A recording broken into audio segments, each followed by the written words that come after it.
Super Smash Bros. Has now released 4 DLC characters: Mewtwo, Roy, Ryu, and Lucas. So who do I think will be next? Welcome to Press X.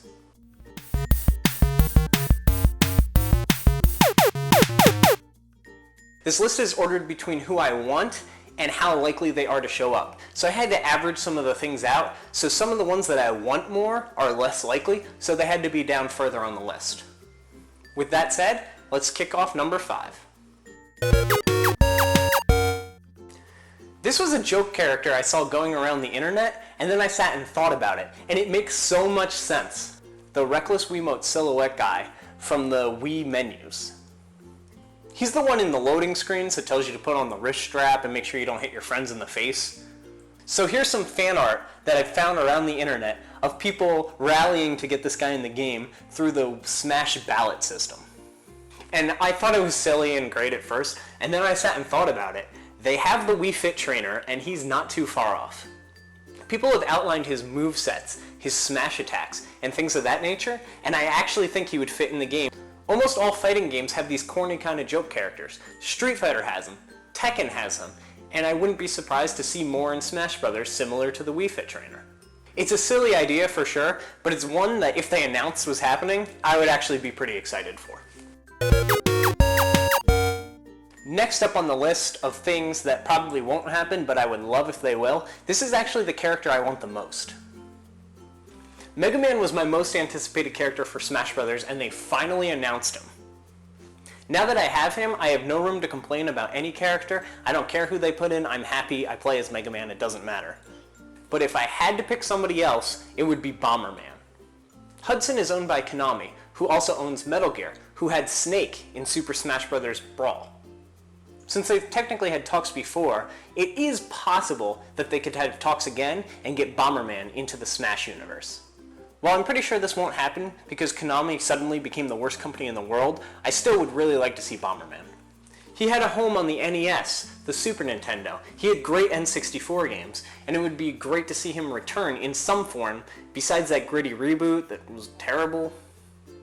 His art style would be perfect for Smash Bros. His play style would be perfect for Smash Bros. And he could use bombs as his kind of gimmick. Regular bombs, cherry bombs, picking up bombs and making them larger to expand the blast radius. He could have remote detonating bombs. It could be a really interesting character that they could really flesh out.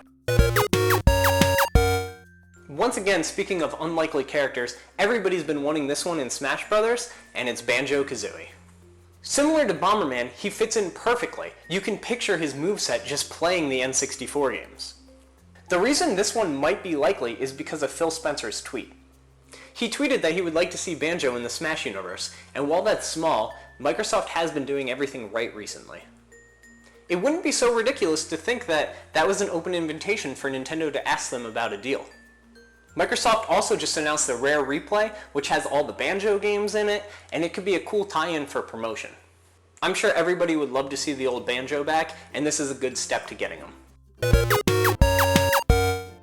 My number 1 and 2 choices are just about as likely as each other, I feel like. Though while I think 2 may be just a little more likely than 1, I'm putting 2 here because I want 1 that much more.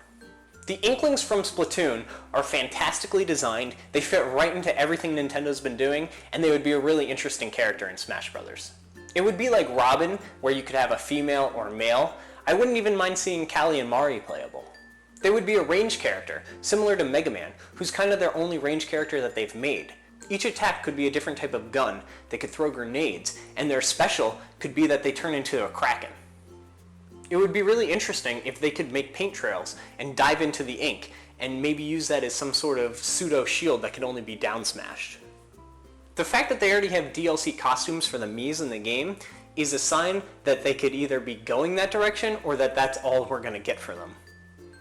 It's kind of hard to read, but they do have costumes of existing characters already, so I think that they're going to be in the game sometime. Nintendo's always been creative with how they do their characters, and I have confidence after seeing Ryu that they can do anything. And my number 1 choice is Bayonetta from Bayonetta 1 and 2. Bayonetta 2 was an exclusive for the Wii U that wouldn't have come out if Nintendo didn't fund it. While it was a more mature title than what most Nintendo fans are used to, they could just tone it down just a bit for this game, and I think she would fit. They've proven with Snake that they can do a human, mature character and make it work in the universe. Plus Bayonetta is so over the top that I don't see it being that out of place. I really think they could get Bayonetta to work, and that's who I personally voted for in the ballot. So what Smash characters do you actually think will be in the game? And which ones would you love to see but you don't think will be in there? Let me know in the comments down below. Be sure to like this video and subscribe. It really helps me out. As always, I'm Kevin McManus, and I'll speak with you soon.